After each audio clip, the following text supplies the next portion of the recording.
In winter, the bare boughs that seem to sleep work covertly, preparing for their spring. Words of the great Sufi mystic Jalaluddin Rumi. Good morning. Welcome to Cross Street Chapel's online service. I'm the Reverend Cody Coyne, and I'm grateful that you've had the opportunity to join us today. Or it might be for you, might be today's tomorrow, or a few days' time. Whenever you're experiencing this, I hope you'll know that you are connected to a vibrant and loving community who holds you in your hearts. And I hope that whatever it is that you seek in this space and time together, be it a space for joy and laughter, for tears and sorrow, be it a time to take in a few words of wisdom, or perhaps only the need to rest with the divine. Whatever it is that you seek here and now, I hope you will find it. So those in Manchester will likely have experienced a bit of winter yesterday as the snow fell, in our area at least, in abundance, briefly, and there's little remnants of it this morning. But Jalaluddin Rumi reminds us that winter, the bare boughs that seem to sleep work covertly, preparing for their spring. And so we too prepare for our spring. We prepare for our worship as well. Within the Unitarian tradition across the world, many churches, chapels, and meeting houses will be lighting chalices to mark the start of their services. So if you have something, perhaps a chalice of your own, or a small candle or tea light, an electric light, whatever you have, turn to it and give recognition for the time that we are going to spend together. And if all you have is that inner light within, that is enough for this purpose. We join together with these words of the Second Secretary General of the UN, Dag Hammarskjöld. God does not die on the day when we cease to believe in a personal deity, but we die on the day when our lives cease to be illumined by the steady radiance, renewed daily, of a wonder, the source of which is beyond all reason.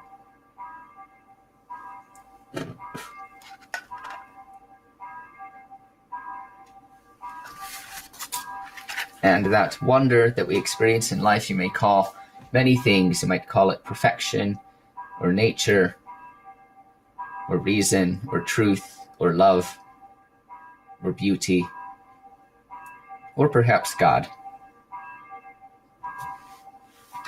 We gather as well into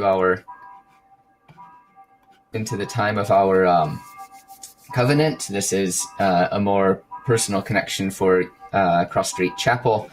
It will appear in parts next to me, so please do join in with our covenant.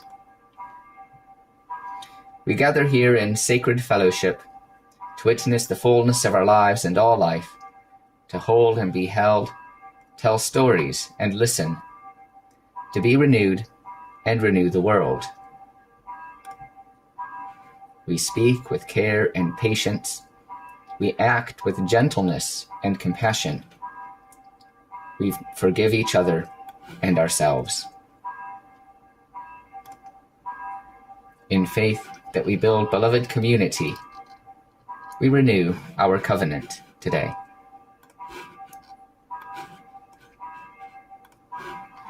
Amen. Let us join now into a time of prayer with the words of Richard Seward Gilbert and Joyce Timmerman Gilbert. Let us learn to play with life, at least for a time, for now we seem to work too hard at it.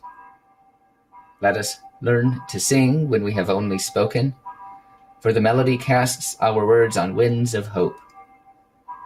Let us learn to enjoy cadences of poetry instead of pages of prose, for they may be closer to the rhythms of life. Let us make room for fancy while we give fact a rest. Let us take more time to build a snowman than to shovel a walk. Let us lift our face to the heavens and let the snow caress our eyes and tantalize our tongues, while we forget its treacheries underfoot. Let us learn to smile when we are tired with the work we have to do. Let us learn to laugh when our tensions give rise to anger. Let us learn to be merciful when we want to be judgmental. Let us play for a time in the fields of myth and legend, for news and facts to make it. We'll be there always. Let us sample the whimsical words of the poets more than the studied works of scholars. Let our thoughts roam in realms of imagination, rather than linger in the quagmires of reality.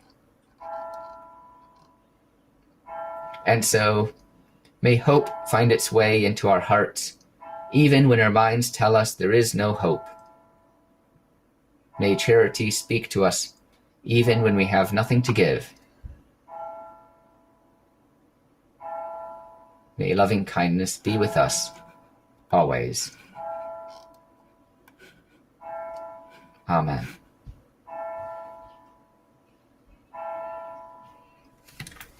We now have a period of singing together. Though we are apart, I hope that we can enjoy with the knowledge that others will be joining in wherever they are. Our first hymn today is the beautiful Come Down, O Love Divine, with words by Bianco da Siena, music by Ralph Vaughan Williams.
Thank you all.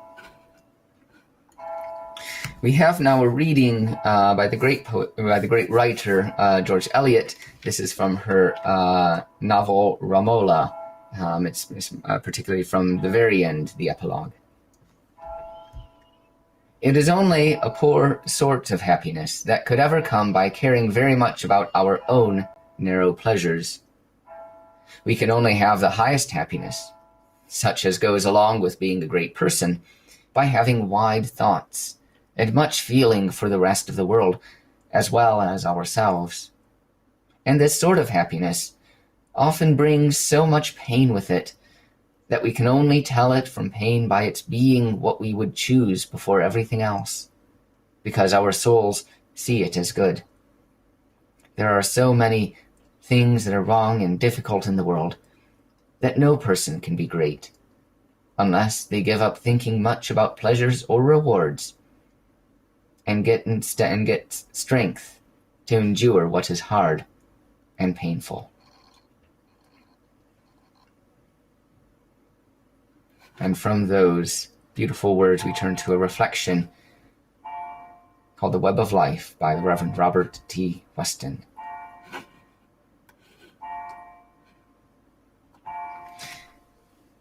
There is a living web that runs through us to all the universe, linking us each with each, and through all life on to the distant stars. Each knows a little corner of the world, and lives as if this were the all. We no more see the farther reaches of the threads than we see of the future. Yet they are there. Touch but one thread, no matter which. The thoughtful eye may trace to distant lands its firm continuing strand, yet lose its filaments as they reach out, but find at last it coming back to the place from which it led. We move as in a fog, aware of self, but only dimly conscious of the rest as they are close to us in the sight or feeling. New objects loom up from time to time, fade in and out. Then, sometimes, as we look unawares, the fog lifts, and there is the web in simmering beauty, reaching past all horizons. We catch our breath, stretch out our eager hands, and then in comes the fog again, and we go on, feeling a little foolish, doubting what we have seen. The hands were right. The web is real. Our folly is that we soon forget. The Web of Life by Robert T. Weston.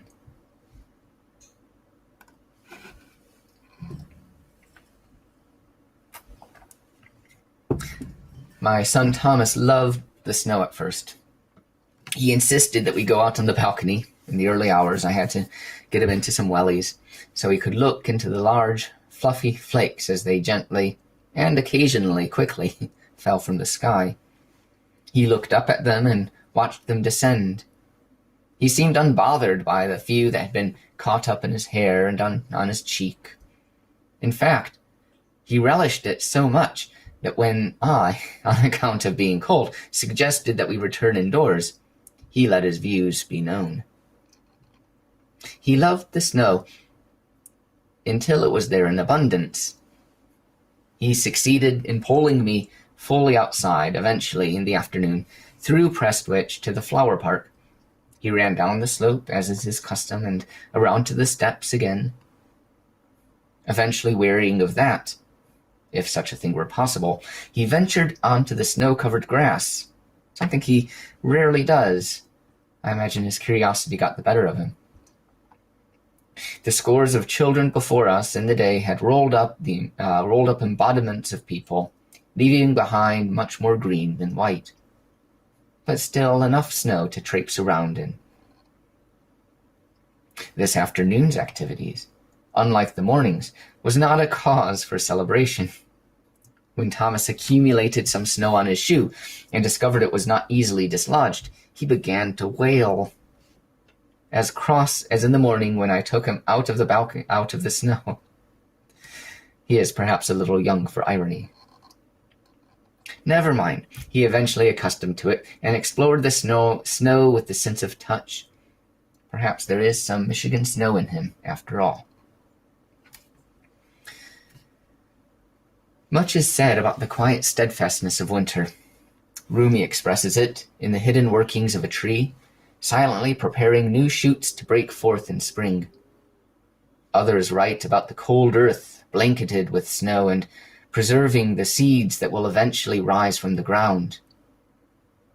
We draw on the images to guide our spiritual lives, remembering that just as there is a time for action, there is a time for rest, a time for developing and a time for stepping back, a time for talking and a time for listening.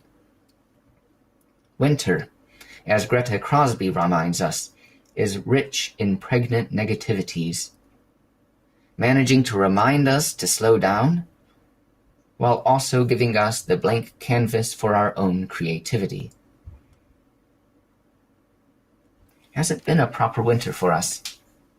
Many have been cooped up inside, trying their best to navigate the Byzantine guidelines asked of us. That's not very conducive to rest. Some may also be following developments overseas, both across the Atlantic and across the Channel. For those people immersed in politics, in economics, and social concern, the season is not necessarily one of renewal. Rather than becoming the quiet months of reflection, some may find this time challenging, as future stresses upset any possible present balance. We might be helped by those earlier words of the Reverend Robert Weston. The living web that links each with each. Often obscured by a fog, there are moments of clarity, a brisk morning perhaps, when the fog lifts and we can see this living web clearly. Pulling on a thread, we don't know where it leads, but eventually we discover it returning to us. Just as the snow melts and is consumed by the river, eventually drifting into the clouds and descending once again. And Vera Lynn famously sang, "We'll meet again. Don't know where, I don't know when, but I know we'll meet again." And in recognizing this web of connection, we begin to look beyond our own needs. George Eliot writes this for Romola to say to the young child Lilo, "We can only have the highest happiness by having wide thoughts and much feeling for the rest of the world as for ourselves." Set in Italy at the end of the 15th century, Eliot's novel paints a world where the scrupulous manage to clamber to the top of society, and those who live with integrity rarely see gain in their material lives. After hearing Lilo express a preference for the pleasurable life, she implores him to think of others. "My father had the greatness that belongs to integrity. He chose poverty and obscurity rather than falsehood." She acknowledges that such a path will be difficult and painful, but it is the only path in which one might gain true strength. The snow will melt and our challenges will pass. They may be replaced in time with other difficulties, but for now, we may remember that we are not alone. That thread wraps around the world and returns as sure as the seasons. May we remember the source of true happiness in sharing with the world, sharing our sorrow and sharing its sorrow, sharing our joy and sharing its joy, in working alongside one another with wide thoughts and deep compassion. Amen.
thank you to Erin for the music and Catherine for the video that you just saw.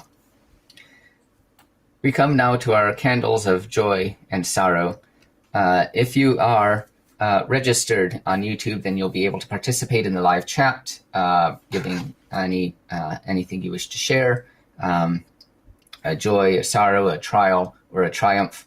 If you're on the chapel's mailing list, when you receive notification for the service, you will have received my text number, my phone number, to send a text if you did not wish to be registered on YouTube.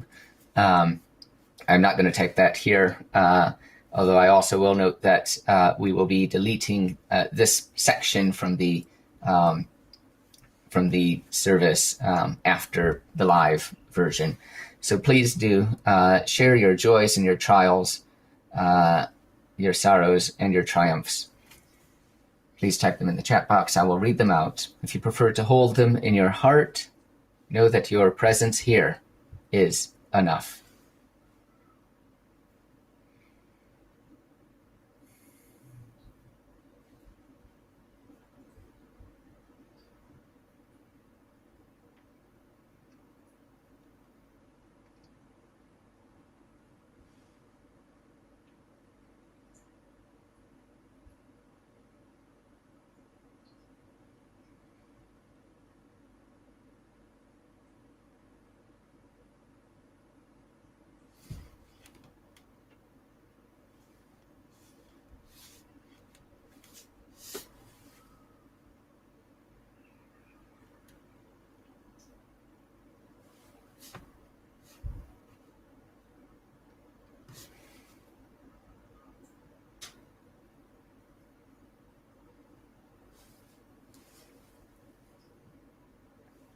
From Catherine, a candle for Tom, who is going through another development leap and is finding the world quite frustrating.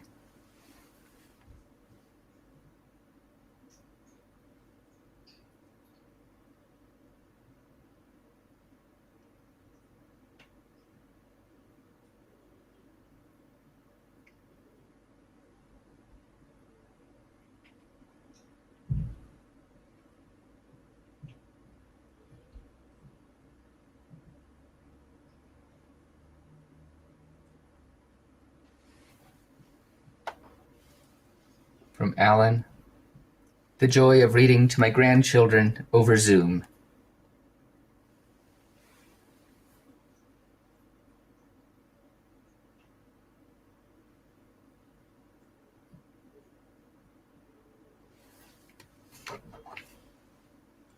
From Sarah, I've got a few family members that are currently ill with COVID. Can we please light a candle and a prayer for them?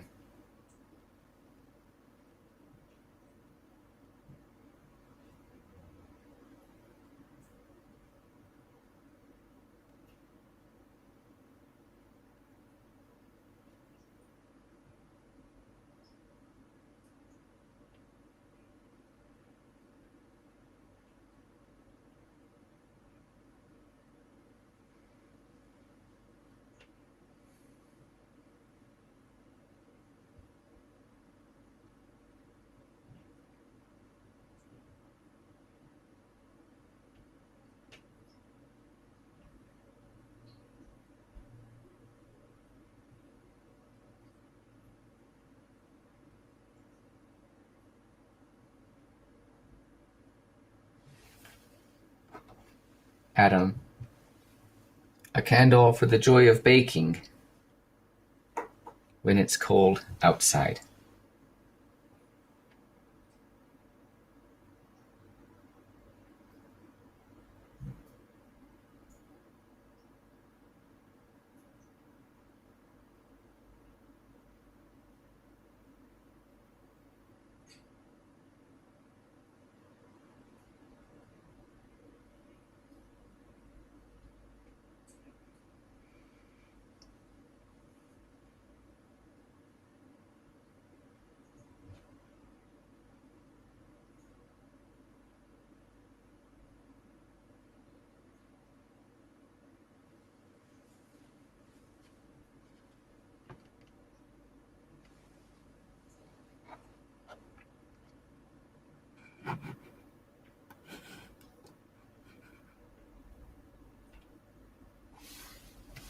For all those joys and sorrows here spoken, and those that remain silently in our hearts.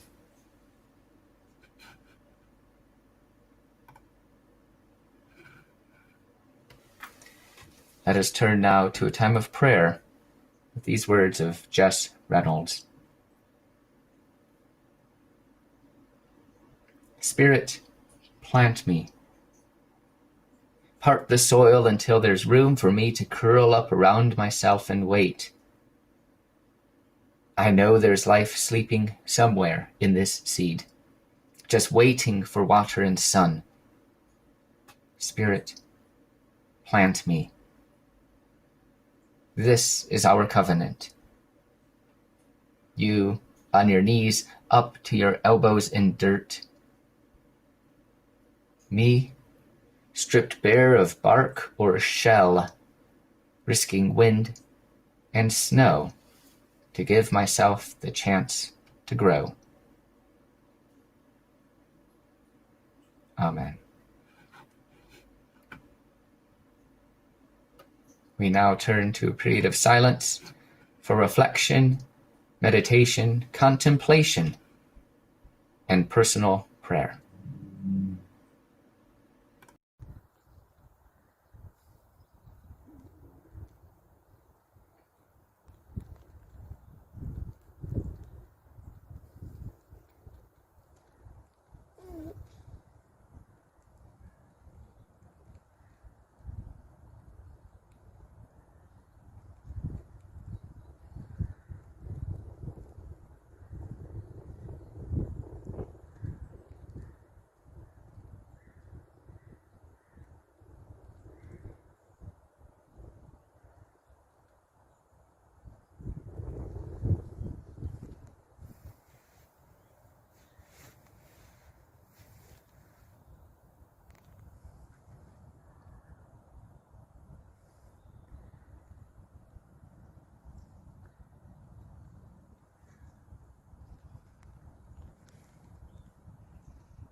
Thank you, everyone, for noticing the lack of sound.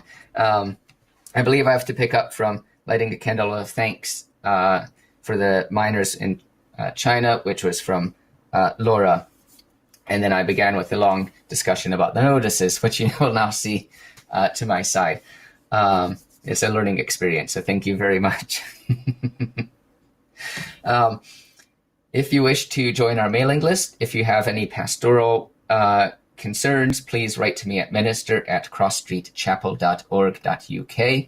If you would like to contribute to the service, right there as well. This includes photographs and videos, which we're very keen to include in the service. After the service, we have tea and coffee on Zoom. The details, again, are on my side, so please do jot those down if you aren't on the mailing list and hadn't received them. Faith in Life will be meeting today at 12:30, so please do, if you are on the Faith in Life mailing list, you will have received the details for that Zoom meeting. If you aren't and you're interested, it's an opportunity for people to explore their lives and the spiritual meaning we might glean from them. Do write to me and I will pass them along. Finally, we're grateful for any financial contributions. We have a Just Giving page set up. So if you go to justgiving.com/Cross Street Chapel, Manchester, all one word, you will be able to contribute to the life and ministry of the chapel. Thank you very much. We come now to our next hymn by Elizabeth Alexander, as we sing of hope and joy today.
Thank you to Aaron for the music. Thank you to Catherine for the video. Thank you to all of you for creating and sharing worship today. We close with the words of Rebecca Schuldnet. Inside the word emergency is emerge. From an emergency, new things come forth. The old centuries are crumbling fast, but danger and possibility are sisters. Amen. Go in peace.